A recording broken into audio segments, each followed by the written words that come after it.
Hi guys, welcome back to another video where I just talk about what I think, could be important to hear. And that is inner work. I have gotten into inner work through Alexis. I have gotten into actually before that. I did not know what I was doing, but I guess I was doing inner work. But then it got deeper. Like I got deeper into it through Alexis, which I am so internally grateful for. Because when you dig deeper, that's where you find real answers. It just happened to me, and that was that I one time sat and I was like, is this really my thoughts or whose thoughts is it? And I got onto that project real quick. Like in my head, I was like, okay, so let's sort out whose thoughts we're thinking now. That has started, I think, about 4 or 5 years ago. That's how I started thinking. I was like, that's when I got the thought. And then came the actual happening of it, and it's just kept on reappearing, and I actually use it daily. That is, just to stop for a second and think, whose thoughts is this? Because most of the thoughts are actually not coming from you. It's just thoughts you hear from other people or previous thoughts that you heard somebody say that may be being activated by a situation that you're in. But yeah, when you differentiate what is your thoughts and somebody else's thoughts, that's when you start noticing who you listen to, what you listen to, who you really are, and what thoughts do you have that are different from what the other people are thinking. And that process, thank God it started, because I long time ago had a friend that was really self-conscious. I was not self-conscious at all. I did not know what was going on. I was just living life. But this friend of mine, she was so ahead of her time. She was literally thinking, like it was like, how do I look, this, that, the other. But it was really being self-aware in a way that I was not. So spending time with her made me aware of me, in that way. And I'm like, what is this? How do I look like this? Why do I look like that? Stuff like that. And it was something. Being with her, after some time, we stopped hanging out. And that's when I stopped hearing those things. But my thoughts were about those certain questions, or I was still questioning certain things that I didn't actually question myself. Why do I think like that? I don't even care. Literally, I did not care about certain things that I was questioning. That made it easier for me to work with my problems and not work with somebody else's problems, because if I wouldn't know what's mine and what's somebody else's thoughts, imagine I would just go to work on somebody else's problem, which is actually not my root problem. That would have just been a waste of time. And I think a lot of people are actually accidentally doing that, because we have parents that push ideas on us. You have whole society pushing ideas on you, but maybe that's not your root problem.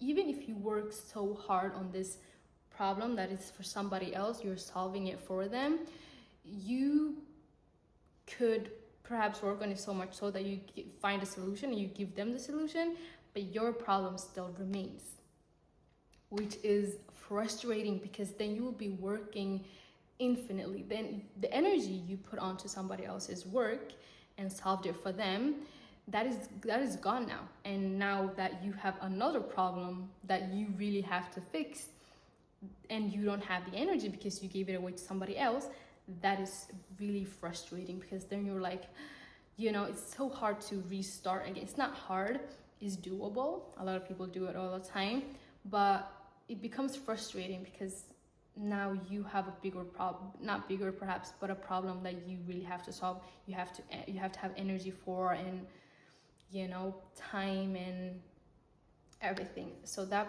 process becomes really frustrating, where you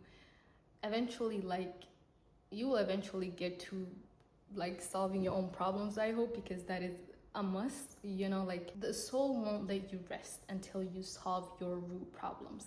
What I'm trying to say is that figure out and differentiate what's your problem and what somebody else's, so you don't go to work for somebody else, so you can go to work for yourself. You can invest in the right place, give your energy and time to the right thing that needs to be solved, which is your case, your own problems. and it will be so much easier. One other thing that helps when you do come to solving your own problems is because we all have the answer within us already. You already know the salvation to your problems, and you know how to work through them.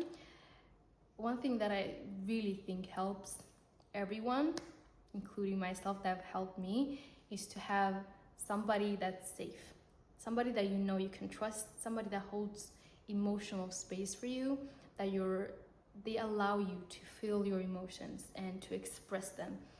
And when you do have that, it becomes so much easier because you don't have to actually go around asking for advice. They don't have to tell you things all the time. The only thing you need to do is to sit and talk to them and allow them to just hear about it. And obviously you won't feel shame because this person have removed shame. They are giving you a safe emotional space. That means that you're allowed to come as you are. And you will, one thing me and my friends and sisters do is that I ask, or I just make sure, do you just want a listening ear or do you want advice? And whichever they pick is the one they're gonna get.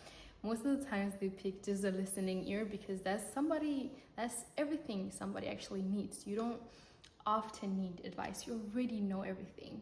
You just need to express it and to say it in a safe space where it won't be misunderstood or twisted or turned against you or be used against you in the future.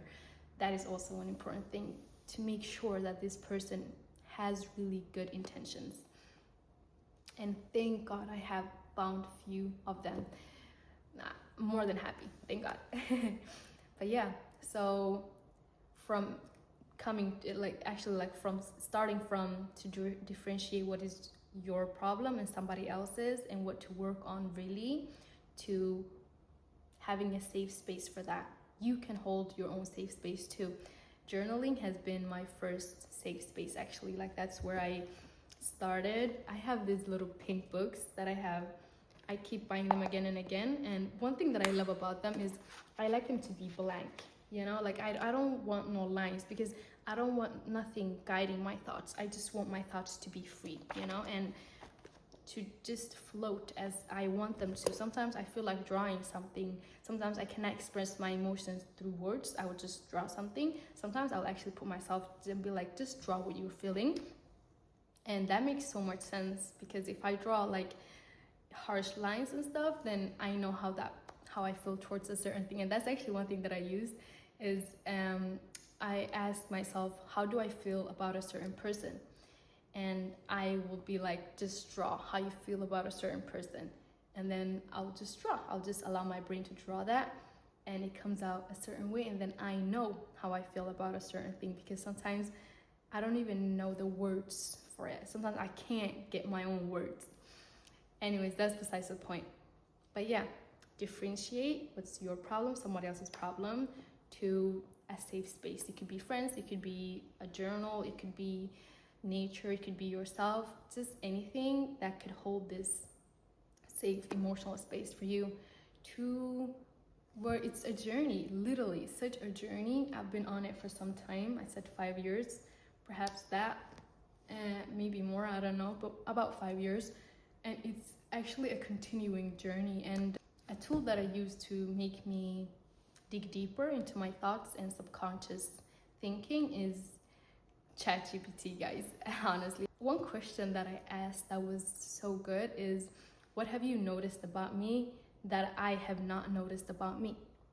That was gold, and that brought some things from my subconscious to my conscious, which made it easier for me to understand both myself and situations in my surroundings. So journaling happens when you just start writing, and it's a journey. It does not stop. I think when you start it, you could take breaks from it, you can forget about it for some time, but when you do start, you can always go back to it, and I know the effect it has done for me. That is inner work, inner work for me. And I'm gonna say it again, one person that helps me again and again with my inner work is Alexis. And I I just want to give so much thanks to her and God. All in all, listen to your thoughts and know whose thoughts you're listening to, if it's yours or somebody else's, if it's your problem you're solving or somebody else's problem. Second, find a safe space. Find a safe space for your emotions to be and to thrive. If it's friends, if it's a space, if it's journaling, find a safe space for your emotions that you can finally feel them. And third is just to follow the course you found actually, and try different ways to discover yourself, prompts, questions, experiences. Experiences do so much. Put yourself in different situations where you have to react differently to certain things, because if you are in the same space, you will always react the same. But if you put yourself out of your comfort zone, as they say, you will have to react differently to things. You will not be reacting as you normally do. You will have to come up with a new way to solve this or react or be. Yeah, that is actually the journey of development, inner self-work, and I am on it. I will always be on it. I guess this was the video. I just wanted to, I think my whole point was actually to start, like the one that I want to put, like, shed the most light on is to differentiate what is your thoughts and what is somebody else's thoughts, because that is the most draining, that could be the most draining part, where you're solving somebody else's problems and you have wasted energy and time on it, where you have to restart fixing a problem, which becomes unmotivating. But that was the video for the day. Thank you for watching and see you next time.